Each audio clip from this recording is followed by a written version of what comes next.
Are we rolling? Are we live? People in the room, welcome to Mufc Realist TV morning podcast brew with Mick Ruby. And behind the background, I have scintillating Paul White waiting for another podcast, for another coffee, for another talk about debunking what's going on in the sales taking process, looking at the media spin, and really clarifying for your fan base what really going on, right? Please, before we continue the show, take a sip on your morning coffee or your brew, your tea, whatever you're drinking. Hit the like and subscribe button, and here we go. Let's do this. Let's get into the game, and let's understand what is going on with Manchester United sales process. Is there a third bidding? Is there not? Let's find out.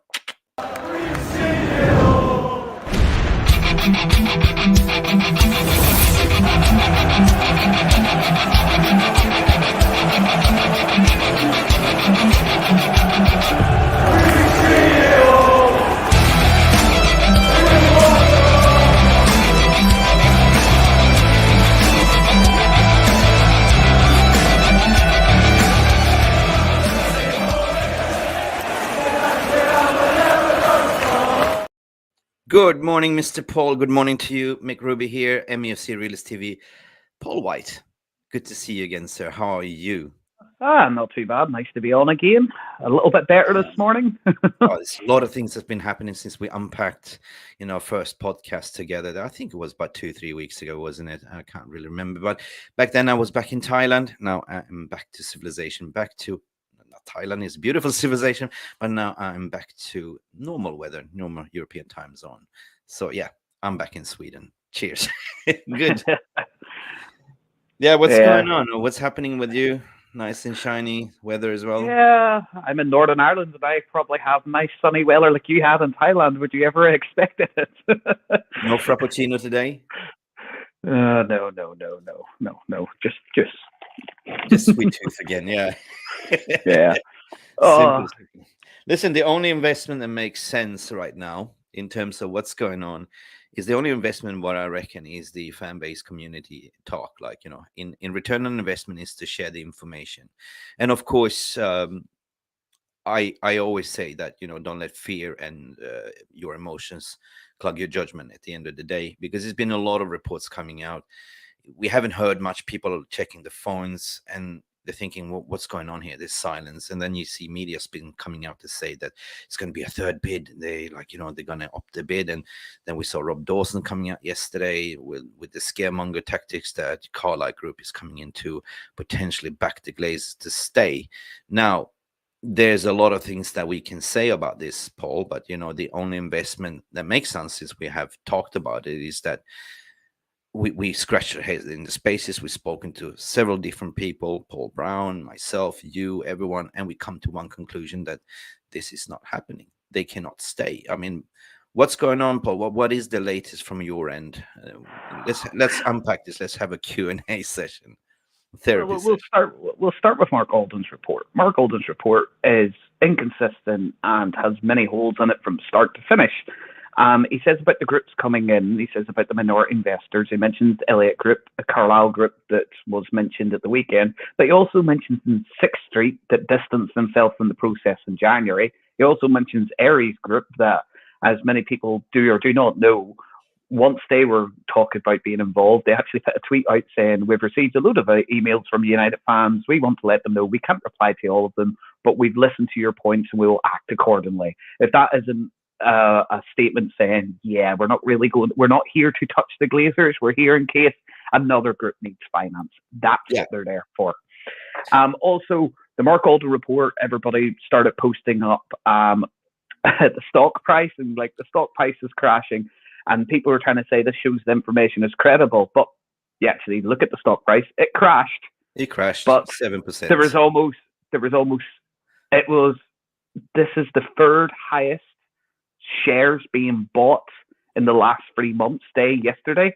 The only other 2 times them shares went that high was when the bids were announced and when the second bids went in. This kind of shows that a lot of market people are feeling this price has dropped by $3. We're predicting that this club is going to be sold, so that price is going to increase, so it's a good time to invest. The It's price is staking. over. Yeah, the United stock price is overvalued at the moment. So the fact that it started plummeting by 10%, but people were still buying it in droves, even though it's an overinflated stock at the moment, shows that a lot of people in the financial world expect something to happen with the club and expect it to be good news. Well, that's the beauty of because we're following the financial dots, we're following the curves and the spikes in the stock market. We're not really following what the kind of sort of media people are spinning, because at the end of the day, everyone knows it's been an NDA sign, but people within our community work in different positions, working in different industry.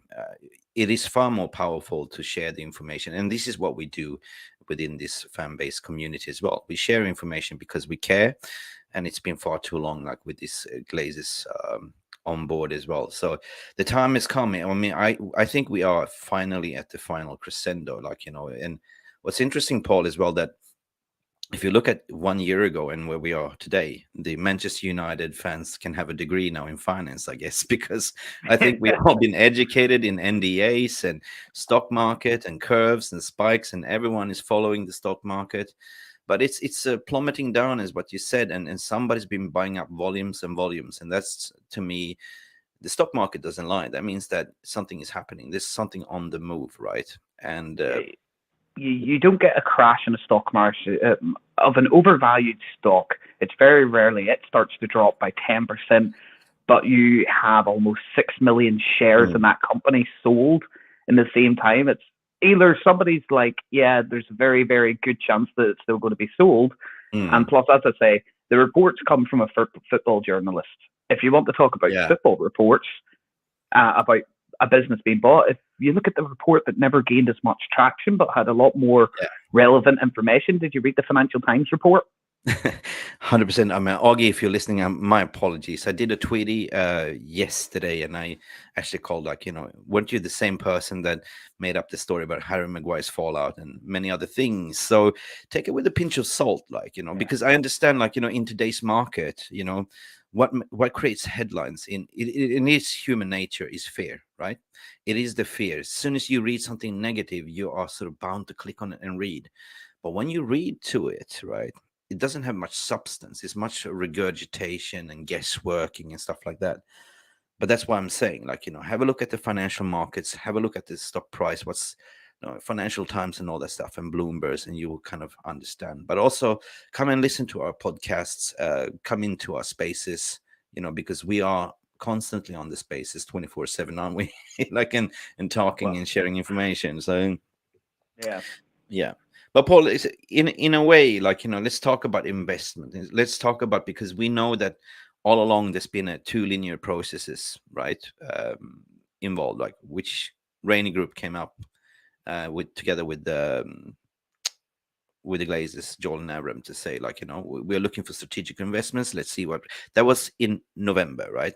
So it's been a little bit of a confusion, but we all know that it's been two processes. Basically, we understand that the Glazers want to stay at all cost and price, but they have maximized all the resources and the leverage and the credits we see in the financial report, and they've been holding on to the last minute and up to today, according to my opinion, to see if there is a way out they can stay, right? And on the other hand, we also know that there's been at least 3 serious bidders that's been going in, and one of them now going to touch base on has actually dropped out. So what we're seeing today is a lot of people saying about this, there's a third bid, there's a deadline on Friday. We all know about these deadlines on Friday. Where is this coming from? Is this been deliberately planted out from the club to the press, or is it something that you think that the media is coming up? Because in a bidding process, you have a linear timeline, you have a project timeline, and just before, the Ramadan, Sheikh Jassim said, hey, here's a second bid. Sir Jim Rattcife said, here's a second bid. We also spoken to Thomas Siliakos. Thomas, if you do watching, I do apologize, but you've been a great advocate to sort of push it further. But I don't believe there was never a bid from Thomas Siliakos anyway. But it was a great initiative, right? So for me today, I mean, I'm asking you, do you think that there is a third bidding, or the third bidding is actually the final due diligence, or where people are trading money, there's lawyers involved, the contracts involved, checking under the hood before the letter of intent? Well, this is where a lot of people get this process wrong, in a sense of this process is not a linear process. This process is a bilinear process. You can have different bidders in different areas of this bid. Right now, there could be somebody that is coming up with an indicative, has done an indicative bid, and coming up to April, pardon me, sorry, or coming up with coming up with their first proper bid. So what you would conflate to Sheikh Jassim and Sir Jim's second bid, they're only at that stage. So they've only just done their first due diligence, and they're coming up with their first proper bid. In contrast to that, what you can have, and is what a lot of people I've talked to and a lot of people that we've been talking to, is you could have a situation right now where you have a preferred bidder, but that preferred bidder cannot complete a deal inside an exclusivity period. Because once you go into that exclusivity period, people can't request information from the clubs, other bidders can't submit bids, and they can't do any more due diligence work once you go into an exclusivity period. But if the bidder that you want to be in an exclusivity period cannot technically, legally, or for any other reason sign a deal in that period, there's no point of having it. So what we believe is going on, and talking to quite a few different people in finance, what we believe is, at the moment, we believe the Sheikh Jassim bid is actually on a higher level than the other bids. So they're talking to more representation, getting a figure together that would be a final offer, a bid that would be accepted, to do then a small exclusivity period afterwards.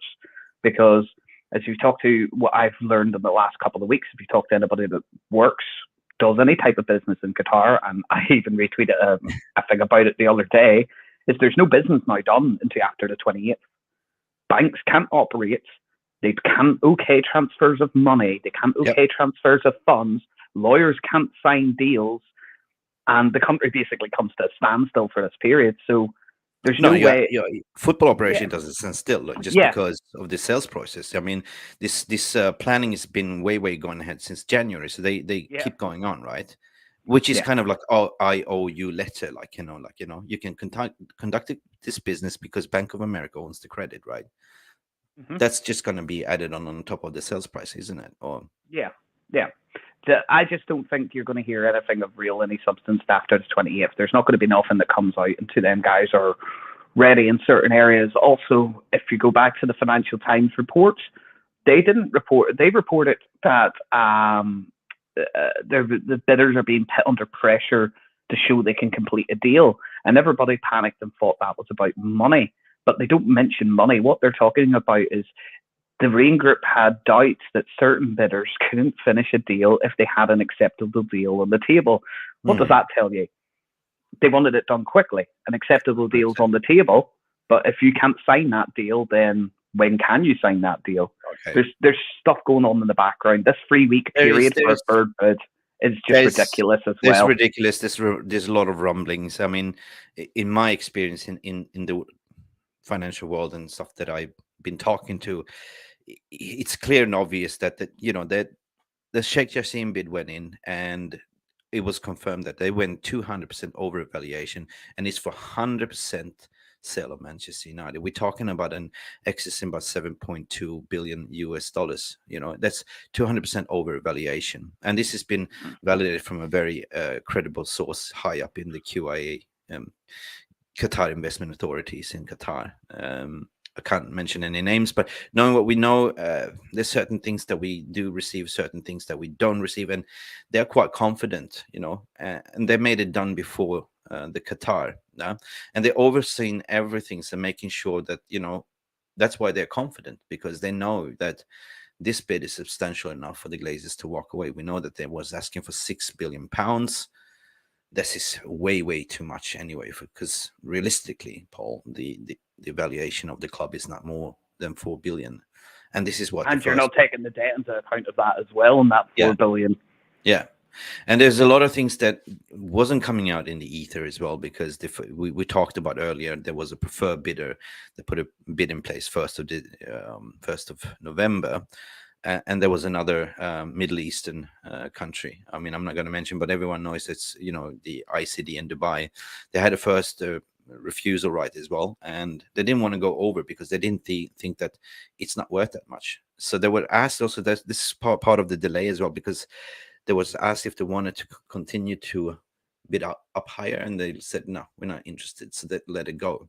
I don't know much about Sir Ineos. I'm sorry, I'm calling Sir Ineos, but in terms of the overall investment, I mean, it does not make sense. Like, they're talking about in 10 years that the club will be evaluated over 10 billion, right? So yeah, it is massive things going on probably behind the scenes that we consumers don't know the future of the sport. But if you look you mentioned that 10 billion figure. I want to jump in on that. What Michael Alden was saying about how the Glazers, and when we're talking about the Glazers, what we have to remember is there's two sets of Glazers. There's the Glazer brothers that want to run Manchester United, and there's the four Glazers that don't really care about Man United and care about money. But in the sense of, they say the club value in the next 10 years is going to be £10 billion, blah, blah, black sheep. Who are they going to get to pay £10 billion for Manchester United? They can't even get anybody to pay £6 at the moment, but they're saying they're overvaluing the company by double, but they said we will double that again in 10 years. But who are you going to get to buy it in 10 years for £10 billion? Even if you manage to convince an investment company to come on board now, that would have to spend probably 2 to 3 billion, so half of the valuation that Glazer says. That means that minority company, for them to make a profit, will have to double their investment in 10 years. In a football club? I don't think so. No, I mean, whoever invests wants a return on investment, clear and obvious. Like, United won't make enough money in terms to pay the dividends to the Glazers and investors, right? So if the Glazers believe that the United will be worth 10 billion, they wouldn't be asking for 6 billion in that case. Like, because at the end of the day, Joel and Avram, we all know that they own about 23%. 32. Yeah. But well, the other 32%. Sorry, I got that wrong. It's 32% of voting rights. It's like 20% of the actual company itself. It's about 23% of United in terms of what the two brothers want to do. So they are the ones that always wanted to sort of keep hold on United and hoping. That's why I've been saying they've been running this linear process or non-linear process, but two bidding process, looking at strategic investments like a full sale, and looking to ways that how can we stay on, of course, 100%. But it all comes down to that no matter how you flip it, right? You still have to buy out your four siblings, which is about 4 billion each. And that is an investment itself. Plus, you have to clear the debt because they racked up all this debt over the years. You have to sort of look at the football operations side to clear the FFP, because if they don't, we cannot do, and we cannot hardly operate in the transfer market in the summer, because we owe a lot of money to still in transfer fees as well. So as far as return on investments, if Glazers decide to go for a sort of Carlisle or anyone, potential investment will also be looking at there need to be wary of protests, right? Because we have a 9558 foundation are organizing a protest by the end of the month. Part is my understanding, and that's going to be a huge one. So don't believe that Glazers don't care about what fans do, because we can only look at what happened with the Super League, right? That shows that gave that a negative response about sponsors. Like, we saw the sponsor valuations dropping up. People were attacking the sponsorship. Team Viewer. Who else do we have? I can't remember. Needs a sip of coffee. But Team Viewer, definitely all the major sponsors that is on the United sponsorship list. But the time investment, if they would have looked to do this, right, the time has already passed, right? Because they have already maximized all the leverage on the credit. So if they had looking at the investments, the time would have been 2 years ago, according to my opinion. It would have been before COVID and before the Super League got shut down. The Super League with Joel and Avrons and Ed Woodward's brainchild, more Avrons and Ed Woodward's, to solve all of United problems, because they get guaranteed money every year, means they can change their finance options, because even their finance options have clauses in it when we're not in the Champions League with the bonds and everything. So the Super League was their get out of jail free card, and how they would convince the other brothers and sisters that we can make this even more profitable if we get this. Lo and behold, that falls apart. COVID damages our cash reserves. And by the end of it, they're left with no other options. If they were able to get finance on good, agreeable levels that the other brothers and sisters would have gone with, they would have done that in 2018, 2017, when they were looking for investment. And even back then, they had problems with getting investment because the companies that come along say, random number out of the top of my head, if I want to go to United and I say, I have £1 billion to invest in United, okay? I'm going to give you that £1 billion. What you're going to do with that £1 billion? First thing Joel and Avram are going to say, well, to be totally fair to you, about 600 million of that has to go to our brothers and sisters because that's your shares they're buying and they're not wanting to invest that money in Manchester United. So you're telling me out of my £1 billion investment into your club, only 400 million of it is actually going into the club? Yeah, but then we also have to pay off a certain amount of the debts because once we raise capital, there's clauses in the bond agreements that they have to pay a certain amount as well once they get capital investment because they've sold off shares, some of that. So £1 billion investment very quickly turns into a couple of 100 million. Yeah. Which doesn't make sense. It does not make sense. And later on this afternoon, I will have Ahmed Shabana as well.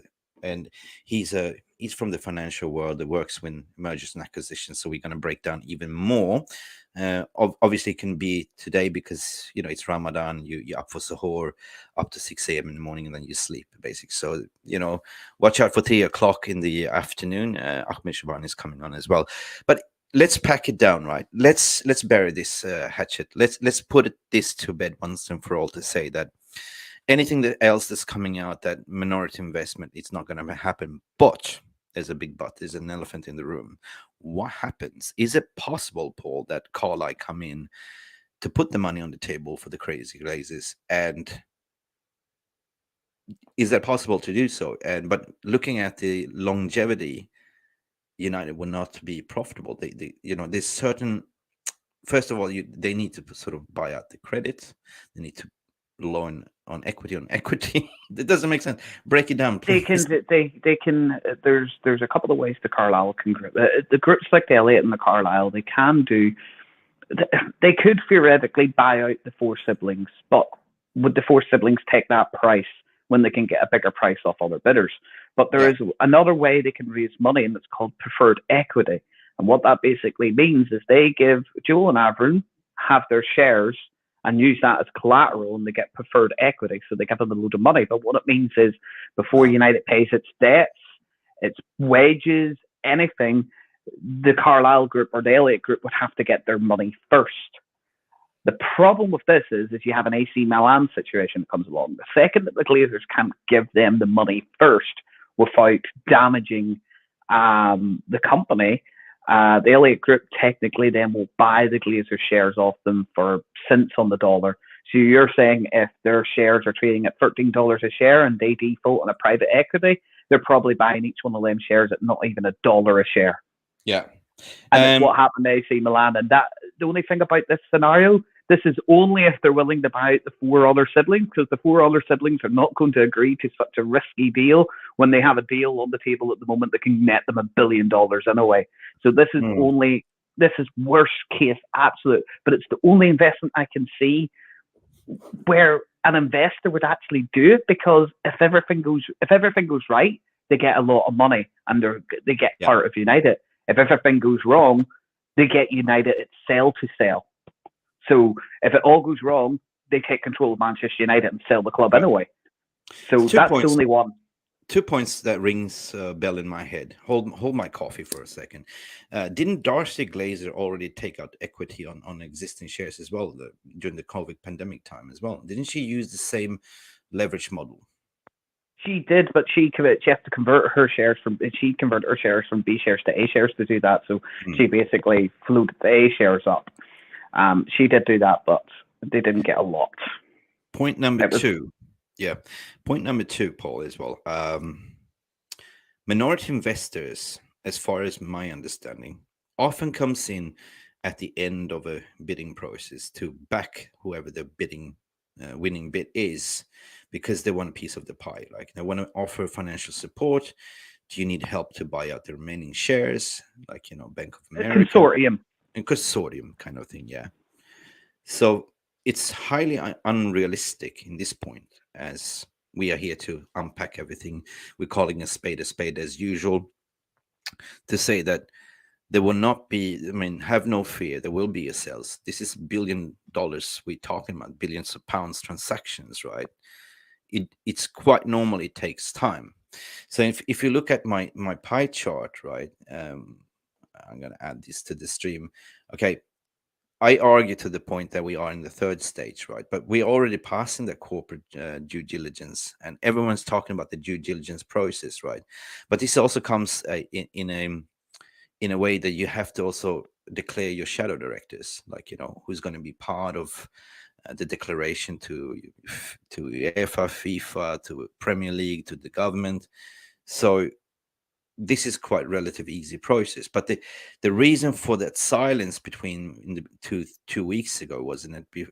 It's because there's been a lot of paperwork flying back and forth. You know, hey, how about this clause? How about that clause? Because it's such a huge transaction, right? And Yeah, this it's is where such you, a huge. yeah, I'm yeah, going to say, I'm going to put my conspiracy hat on here because I can't really explain my train of thought without explaining what I think has actually happened with this third round of bidding, as everybody's calling it. First of all, third round of bidding makes no sense in a 3-week period nope, because after the initial due diligence was taking place at Old Trafford, they were given a week to set up their first proper valued bid. That's their first serious bid. Now they're given 3 weeks. So if you want to know what I think is going on, is basically they have a preferred bidder, which is Sheikh Jassim. Sheikh Jassim then has informed the Reen Group and the Glazers representation that because the process has gone on this long, we cannot actually officially get a deal signed off until after the end of Eid. So if you go along then with what the what the Football Times has said, or not the Football Times, sorry, the Financial Times has said, is the Glazers want this deal done quickly. They need it done before the end of the financial year due to other debt reasons and everything. points. So what the Reen Group, I think, have done, and this is coming from other financial people, is the Reen Group has gone, okay, Sheikh Jassim will take his people. He will go and he will discuss with the Glazers and see if they can thrash out a deal with the Glazers representation. And if they come up with a good figure and they submit that on the 28th, after that we'll have a small period of the exclusivity where we can dot the T's and cross the T's, dot the I's. But in the meantime, to keep the process moving at a faster pace, because if they can't create a good deal with the Glazers, what they've said to the other bidders is, you do the final due diligence this week, where you give us all your shadow directors, ask for any information, basically the stuff that you would do in the exclusivity period, then go and create a final bid. So in worst case scenario, we don't get a deal with Qatar. That means we can go to the next bidder and it doesn't slow the process down. I'm telling you right now, and this is coming from people I've talked financially from Qatar, this is coming from financial people in London. If we didn't have Eid coming up, we would be in an exclusivity period with the Qatari 9-2 Foundation Group at the moment. Yep. That is the feeling they're getting. Cross my heart is not a conspiracy, because it's the same information that I've been also getting from Qatar itself as well. That is exactly what's going on, because anyone that's fasting knows that nobody's working pretty much. You're only working 2-3 hours a day, and then it's not even that there. You can't have an exclusivity period with a company if that company can't sign a deal inside that period, because that's how the tenured process works. You have a timeline to not agree a deal, but to sign a deal in an exclusivity period. That is the legal definition. And it was the same with Todd Bowley. When he was in his time period, it was 2 weeks, and they had 2 weeks to thrash out a deal. They actually hit a little snag and a sticking point when it came to the currency converter, and Chelsea's value went from 2.5 billion down to 2.3 billion, and the deal was signed. You can't do that with Qatar because they can't officially sign anything, transfer money, get blessing from the Emir into the 30th of April. So nothing happens. Nothing happens. Nothing happens. I know. I lived in the region for 10 years. I know exactly. So the Reen Group has decided to keep everything fair. Go, okay, you go talk to the Glazers representatives, come up with a deal. Everybody else, do your final due diligence. So if everything goes wrong, it means then they can go to another bidder. They've already done the final due diligence, so they're able then to table their bid straight away. And the next preferred bidder, be it Sir Jim then could go into an exclusivity period. Believe me when I say, as I go back to it because nobody paid attention, the Financial Times said both parties were under pressure to show once they agree a deal, how quickly can they complete the deal. So how quickly, Sir Jim, can you raise your capital because you have to go for your company? How quickly can you get that money together? How quickly can we sign this deal, get the documentation, and what's to get out? Right. When Sheikh Jassim, of course, it's okay, you've Eid coming up. When is the first available date that you could actually sign a deal? How quickly do you think, do you have the documentation all ready to go to pass the fit and proper test from the Premier League? Because that's the fear about the 9-2 Foundation. If they're talking about how quickly you can complete a deal, it means, and it says in my eyes, they've already got an idea of who the preferred bidder is. Yeah, I mean, 100%. There's a mini exclusivity there already because you know, if Sheikh Jassim and his consortium, put, as I said, you know, the evaluation is about what I understood from credible sources. They actually put in 200% over, right? Over the overall evaluation. So just to make sure that the deal is there, right? Going on, you know, Ramadan break and everything in the, you know, Eid and everything that's coming up. But what I was told is about $7.2 billion, right? Which is just about 5.7 billion pounds. But that means like, 6 billion. yeah, but that means like buying out the shares of the Glazer family and buying out the remaining of the private investors as well. I mean, when you look at the private investors, you can also take an example what Elon Musk did with the when he bought out Twitter. Right, I think he bought out the remaining of the private equity shares on investors $9 over, right, just to get it over, like, you know. Well, Sheikh Jassim wouldn't have to go to each individual thing. I only learned this a couple of weeks ago, actually, because the company's incorporated in the Cayman Islands. He can do what he calls a forced merger, because he owns 66% of all shareholders' votes. He then can pit to the shareholders and say, I want to merge Manchester United PLC into the private corporation of the ninth. Fantastic, because at the end of the day, they're going to close down Manchester PLC. Yeah, he merges it, which basically takes the club private because it's been merged into a private foundation. Yeah, and he just has to pay the remaining 31 shareholders a fair market value price, which could be anywhere in between 10 to 20% of what he bought the club for. Interesting point there. Sorry. Can I just jump in there? Interesting point, because if you're buying out the Manchester United PLC and have no intent to have it listed on your stock exchange, just make it private, then at the end of the day, you need to buy out the remaining of the shareholders to pay them out. That's what you're saying. And if you want to make it private as well, merging a company into another company is the easiest way to make a company go private, because if you try to take Manchester United PLC off the stock market without a merger, you have to settle all contracts connected with the PLC, which is sponsorship contracts, TV money, everything. But if you merge it into another corporation, you bypass all that. The process then becomes easier. But you do open yourself up to anybody that has a large stake in Manchester United, which is over 5%, which would be like the big investment corporations that own like 20% of the 31% shares that are out there. They can challenge you. But if they're getting $25, $35 a share, they're not going to argue much. They bought it at $13 a share. You know. Just going back to the viewers, thank you for watching. Drop a comments in the comments. Drop like, subscribe if you want. If you have any questions, feel free to ask in the chat as well. If we are spinning you dizzy with these financial jargons, we are trying to make it as easy as possible to follow. We're here to educate you as well. Paul, in terms of these steps where we're saying, okay, we both agree that there has been some form of exclusivity and giving a leeway to say, okay, we understand you're the highest bidder. It's Ramadan. Go take your break. They made sure that they put a substantial bid in. So now I don't even think it's taking a break. I think they know they can't finally agree in the deal, but they can do all the groundwork. Because the main people for the 9-2 Foundation are not involved in Ramadan. One of them is Shabazz, which is he's a British Pakistani. I want to say that he is, and Sheikh Jassim's personal advisor is from Lebanon. That American Lebanese, I think he is. So they could be doing the deal in the background, and then come the end of the I mean, Hit the deal. this is something that, just because it's Eid and everything, business operation doesn't stop. In my understanding that there are people in London working 24/7 on just, exchanging the information between Latham and Watkins, which is the legal representatives of Manchester United. Then, of course, you have the Rothschilds Bank, which is actually representing the 31%, shareholders. isn't it? Yeah, the shareholders. And then Rainy Group, of course, that is kind of the bridge between everything, like, making sure that the bids coming in, they're the kind of the communication bridge. But Paul, I just want to go into this one, because this is my personal belief, and I've been covering this for quite a while, right?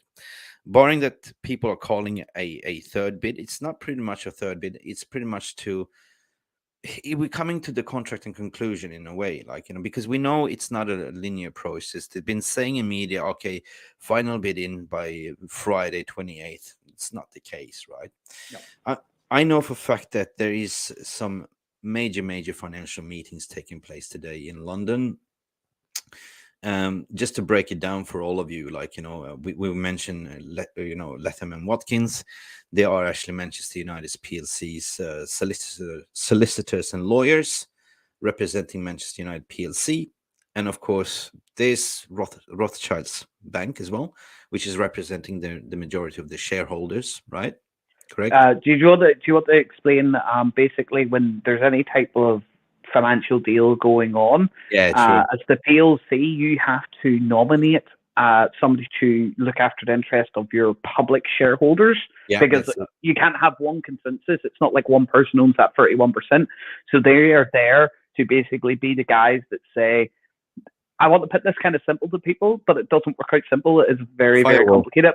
But they would basically be there to say, if the Glazers have a minority investment deal on the table that's very, very risky and could flatline the company, but they also have a deal on the table that makes the shareholders a ton of money, the Rothschilds would be the people to go, hold on a second, you can't be doing that because you're not thinking about the shareholders' best interest. True. 100%. And that's what the Rothschilds' job is. They will evaluate all deals on the table and say, well, if you stay, and take a minority investment, our share price is going to plunge. You're going to put the club into more debt, and you're not looking after the shareholders' best interest.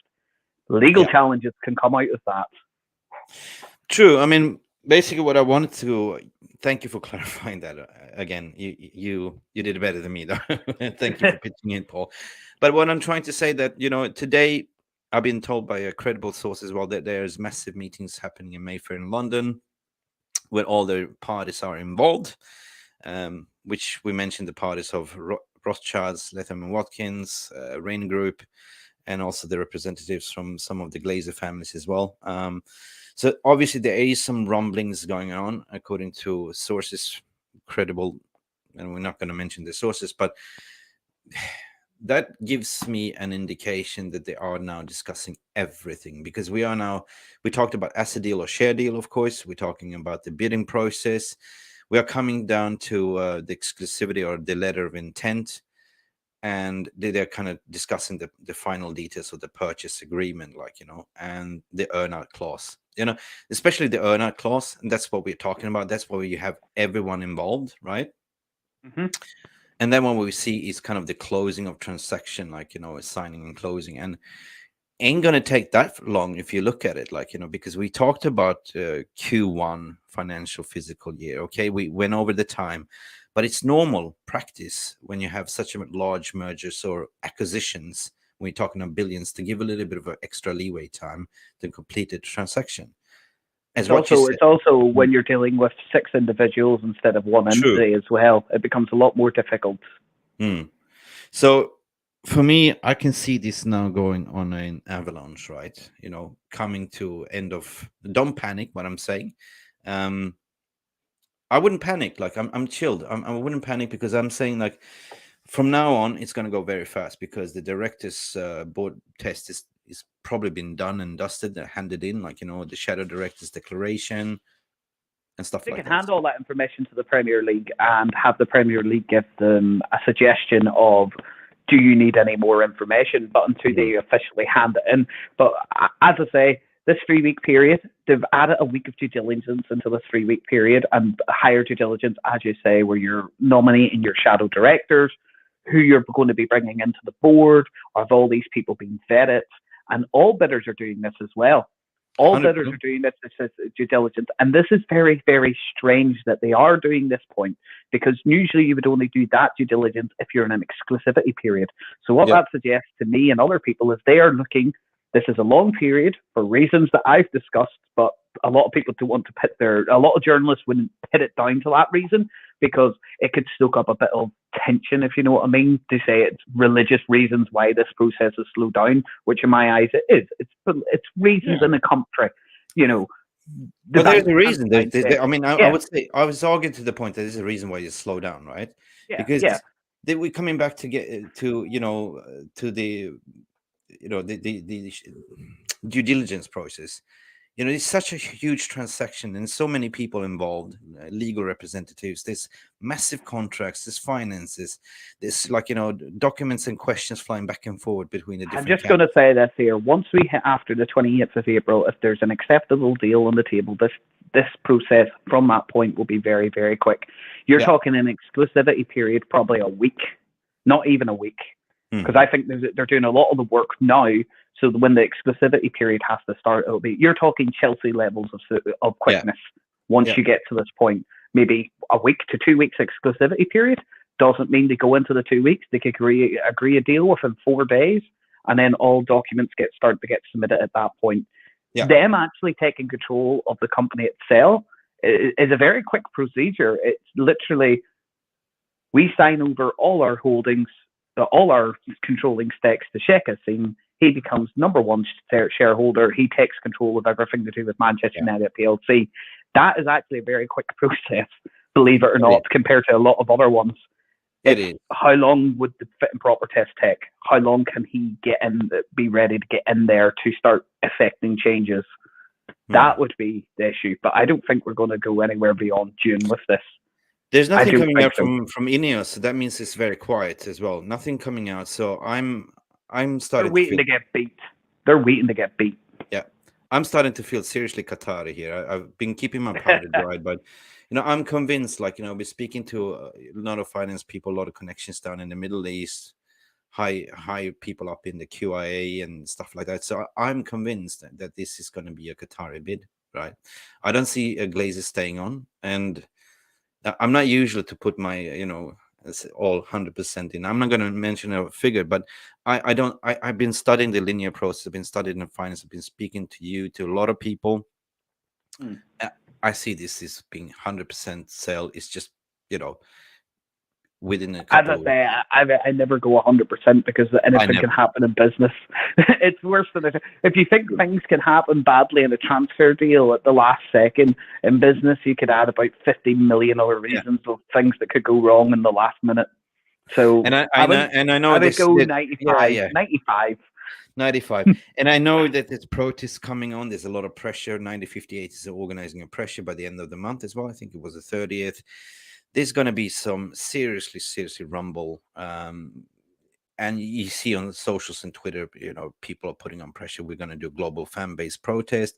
I'm planning to do a marathon streaming, like a global protest for online, covering this. I mean, this is the first priority. I mean, I say forget about winning the league, forget about trophies. For me, it's getting the Glazers out. Of course, on the operational side, before we finish the stream, just to be clear, people, that, you know, just because it's a bidding doesn't mean that the other football operational side is standing still, or any transfer markets that's been going on as per normal. Like, you know, we're talking about the scouting, the talking to agents, talking to players. That's already been in line, according to what I understand from speaking by agents. Paul, you can also concur that, but they can still go on and speak to targets, negotiating deals, and the January summer transfer doesn't open until June, I think, as well. Yeah, domestic is June, international is July. Yeah, so you can still continue, and it doesn't stop, because you know that you're gonna get a certain money. It's already been pre-calculated by each bidder as well, so you know that you clear the financial debt. You know the FFP is going to be reset to this amount. You know exactly what you can kind of spend, right? So I wouldn't be worried, people, viewers, that there will not be any signings. This transaction can, the handover key can be happen even in May, right? But the letter of the sales contract has been signed, delivered, the new owners getting the keys as well. And there will be, of course, some adaptation period until you get new boarders directors. So, Rome wasn't built in one day, but what matters is that we are actually debunking here, Paul, that, it is going to be 100% sell, according to my opinion. I think it will. Yeah, I think it will as well.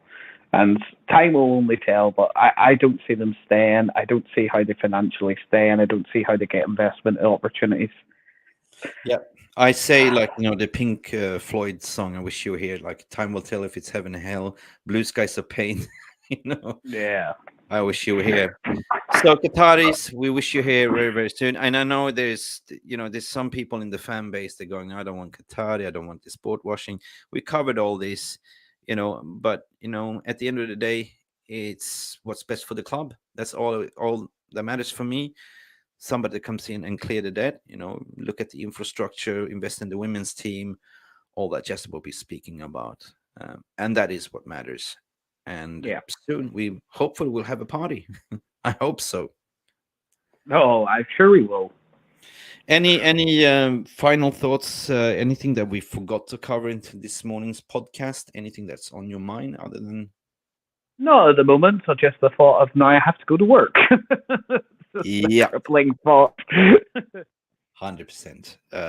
Well, thank you, Paul, for coming on today again. It's lovely to see you, and keep us posted. We will keep you posted if there's anything happening. For me, this is going to be a very crucial week to monitor it.